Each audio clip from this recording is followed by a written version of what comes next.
जी, नादरा की जन्म से जहाँ मसाइल शहरी परेशान हाल हैं, वहीं पर इस वक़्त देखा जाए तो जदीद खतूत पर नादरों का इस्तवार ज़रूर कर दिया गया है, लेकिन उसके अंदर शनाख्ती कार्ड बनाने के तरीक़ेकार के अंदर जिनके शनाख्ती कार्ड ब्लॉकेज में डाल दिए जाते हैं, उसके बाद उनका पुरसाने हाल कोई नहीं होता, उनका नादरा कोई मौसर जवाब नहीं देती, उसे आईबी की इंक्वायरियों में डाल दिया जाता है। आईबी की इंक्वायरी क्लियर होने के बाद भी उस साइल को, उस दरख्वास्त गुज़ार को ये पता नहीं होता कि उसकी दरख्वास्त अभी किस मरहले के अंदर है। इसके अलावा दीगर जो नादरा का जो प्रोसेस है आम शनाख्ती कार्ड के हवाले से उन्हें ज़रूर एसएमएस के ज़रिए आगाही करवा दी जाती है। शहरी परेशान हाल हैं, जिन शहरियों के शनाख्ती कार्ड ब्लॉक हो जाते हैं, जिनके नहीं बनते, इस तरह की रोज़मर्रा ज़िंदगी के अंदर ऐसे शहरी हमें मिलते रहते हैं रिपोर्टिंग के दौरान। उनके दुखों का मदावा हम तो नहीं कर सकते, लेकिन हम आवाज़ ज़रूर उठा सकते हैं। उन ऐवानों तक दस्तक ज़रूर उन दरवाज़ों पे देंगे कि जिनकी जानिब से ये तकलीफ़ हमारे पाकिस्तान के इन शहरियों को लाहक है। इस वक़्त मेरे साथ मोइनुद्दीन अंसारी साहब मौजूद हैं, जो कि औरंगी टाउन के पाकिस्तान की सबसे बड़ी एशिया की मुज़ाफ़ाती जो इलाके हैं, जो कच्ची बस्ती है, वहाँ के मकीन हैं।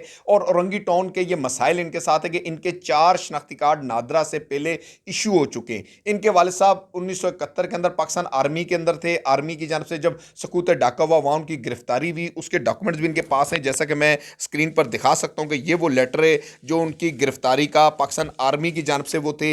इस लेटर पर वो उनकी गिरफ्तारी, उनका नंबर, उनकी आर्मी नंबर, वो तमाम तर उनके पास जो चीज़ें थी उस वक्त, चूँकि बांग्लादेश के अंदर वो ज़ब्त कर ली गई थी। उसकी गिरफ्तारी के बाद जब वो रिहा हुए, फिर उसके बाद उन्होंने उनके जो माइग्रेशन का जो सिलसिला था वो रोक दिया गया था उस दौर के अंदर। इनके चचा फुप्फी हैं सब पाकिस्तान आ गई थी। उनके बाद 1986 में इनके वालिद साहब और ये पूरी फैमिली को लेकर ये भी पाकिस्तान आए और इन्होंने वहाँ अपने शनाख्ती कार्ड अपने ख़ानदानी नंबर पर जो इनके भाइयों को दीगर क्योंकि इनके भाई भी पाकिस्तान आर्मी में थे, उसके बाद वो शनाख्ती कार्ड इशू हो गए। 4 शनाख्ती कार्ड इशू हुए। अब इनका शनाख्ती कार्ड इस उम्र के हिस्से के अंदर, जब ये सफ़ेद बारीज बुजुर्ग हो चुके हैं, ब्लॉक कर दिए गए। इस ब्लॉकिंग के बाद, इनके शनाख्ती कार्ड रोकने बाद इनका पूरा घराना डिस्टर्ब है, पूरा ख़ानदान डिस्टर्ब है। अब इनके क्या मसाइल हैं और उन्होंने नादरा में जो दरख्वास्तें दी हैं और जिस जिस मरहले से गुजरे हैं, वो आप सुनकर हैरत ज़दा रह जाएंगे। बल्कि वो लोग जो इस मसाइल का से दो चार हैं, वो इसे बेहतर अंदाज में समझ सकते हैं कि उन्होंने किस किस मरहले से गुजरना पड़ता है। कि नादरा के चक्कर काटे, आईबी ऑफिस के चक्कर काटे, इंटेलिजेंस ब्यूरो के।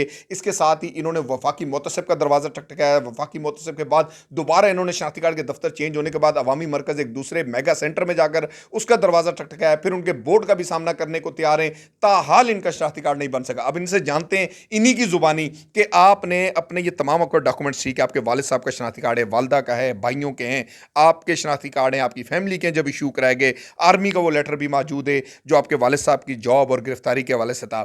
लेकिन इसके बाद भी बावजूद आपका शनाख्ती कार्ड नहीं बन रहा, तो आप बताएं अब आप अपनी ज़ुबानी कि आप किस किस प्रोसेस से गुजरें शनाख्ती कार्ड के ये रिन्यूअल कराने में जो ब्लॉक हुआ था। बनाने के लिए सबसे पहले तो मैं 5 स्टार चौरंगी पे जो मेगा सेंटर है वहाँ गया मैं, वो उन्होंने बोला ब्लॉक हो गया। उसके बाद उन्होंने बोला कि आप चले जाएं पाक कॉलोनी के दफ्तर पे, वहाँ पे आपके शनाख्ती कार्ड ब्लॉकेज क्लियर होंगे। वहाँ गया मैं, जाने के बाद उन्होंने एक फॉर्म दिया जो 18 ग्रेड के 2 ऑफिसर से साइन करा कर करके फिल कर करके हमने जमा कराया। जमा कराने के बाद उन्होंने बताया कि भाई आपके आईबी से इंक्वायरी होंगे। वहाँ फिर आईबी के अब 4-6 महीने तक हम इंतज़ार करते रहे, कोई इंक्वायरी नहीं हुआ। उसके बाद फिर मैंने जो है वफाकी मुंतसिब के दफ्तर सदर में है, वहाँ गया मैं, वहाँ दरख्वास्त दी मैंने। उन्होंने नादरे वाले को बुलाया, नादरे वाले ने बोला जी अब तो पाक कॉलोनी के दफ्तर बंद हो गए हैं, अब आप जो है ना आयशा मंजिल के पुराने शनाख्ती कार्ड ऑफिस में जाएँ, वहाँ आपको दोबारा फॉर्म से फिल अप करके जमा कराएँ, तो फिर आपका हो जाएगा क्लियर। फिर मैं वहाँ पे जा कर के आयशा मंजिल के शनाख्ती कार्ड ऑफिस में फॉर्म लिया, उसको फिल करा करके जमा कराए। जमा कराने के बाद फिर उन्होंने इंक्वायरी में डाल दिया, आईबी की इंक्वायरी में। आईबी वाले की फ़ोन आया हमारे पास 3-4 महीने के बाद कि आप आ जाएँ, आपके जो जो डॉक्यूमेंट्स हैं वो ले कर के आ जाएँ। मैं लेकर वहाँ पे गया सदर में। वहाँ जाने के बाद वो सारे दिखाए मैंने, तो उन्होंने बोला जी ठीक है आपका क्लियर हो जाएगा। वो वहाँ करने के बाद भी 6 महीने गुजर गए, वो कोई उसका कोई जवाब नहीं आया। फिर मैं वहाँ आपके अवामी मरकज़ वो गया, वहाँ पे उन्होंने बोला कि आपके बोर्ड बैठेंगे, उस बोर्ड में आपके क्लियर होंगे सारे।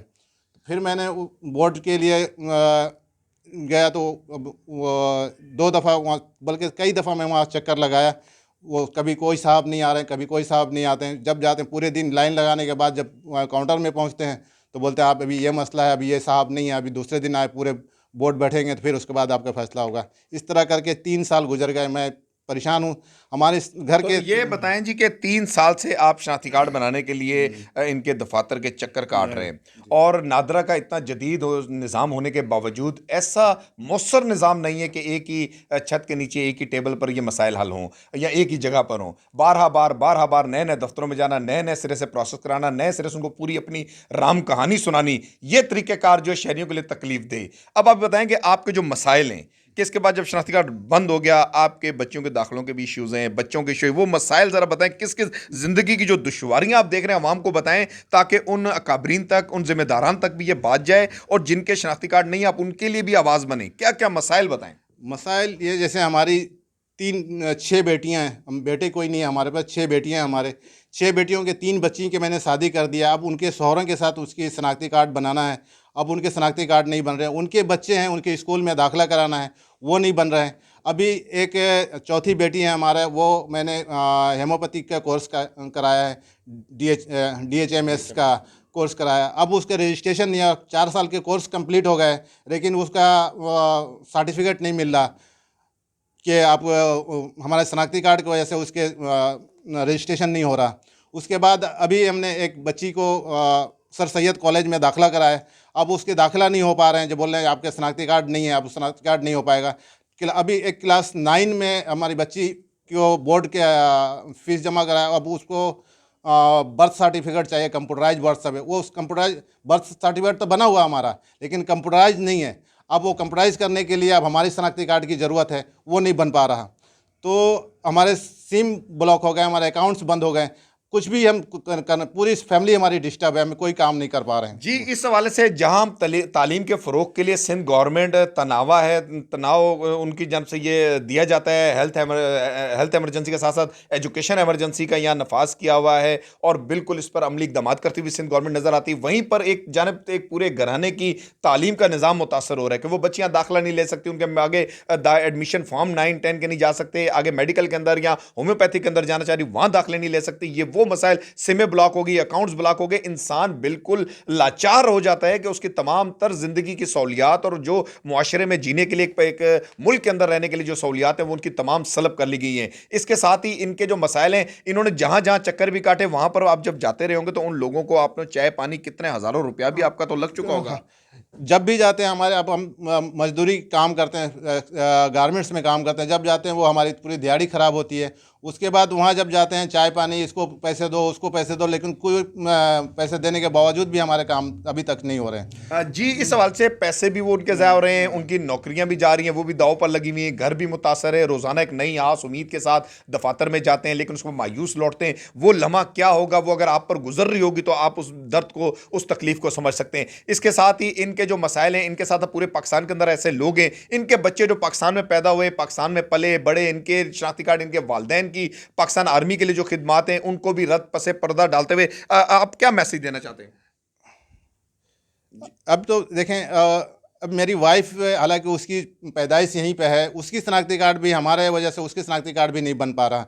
अभी वाइफ की शनाख्ती कार्ड बनाने के लिए मैं गया, बोला जाए पहले आपके शौहर की शनाख्ती कार्ड सही होगा, उसके बाद आपके इनकी शनाख्ती कार्ड। वो एक्सपायर हो गया, हालांकि उसमें कोई नहीं है। उनके 71 के जो रिपार्टीशन पेपर है वो भी मौजूद है उसके वालिद के, वाइफ का, लेकिन वो भी नहीं बना रहे हैं वो। जी, जैसा कि 71 के रिपार्टीशन के जो डॉक्यूमेंट जो मांगे जाते हैं नादर एग्जाम से उनकी वाइफ के हैं, लेकिन उनका भी नहीं बन पा रहा। लेकिन उसके बाद अगर इनके इश्यूज है कि ये 86 में पाकिस्तान आए थे तो इनके उसके बाद शनाख्ती कार्ड भी बने, इनके वालिद साहब पाकिस्तान आर्मी में थे, वो इनके डॉक्यूमेंट्स इनके पास हैं, तो उस बेस पर चूंकि अगर वो पाकिस्तान फोर्स के हैं तो उसके साथ उनके क्यों नहीं बनाए जाए, उनकी फैमिली क्यों परेशान हाल है। इस हवाले से अब देखना होगा आने वाले वक्त के अंदर कि इनके मसाइल किस तरह हल होंगे और उन शहरियों के मसाइल भी जो इस परेशानी में, देखें इस हवाले से आज बांग्लादेश से आना या किसी और मुल्क से पाकिस्तान में आकर यहां रैश पजीर होना, 30-40 साल गुजारना, उसके बाद वो नेशनलिटी हासिल करने का हक रखते हैं, उन्हें देना हमारे मुल्क की जो कवानीन उनके मुताबिक लाजिम है कि उनको दी जाए। अगर उनके डॉक्यूमेंटेशन में कोई कमी उसे पूरी की जाए, वो यहां इस मुल्क में पैदा हुए हैं, पले बढ़े।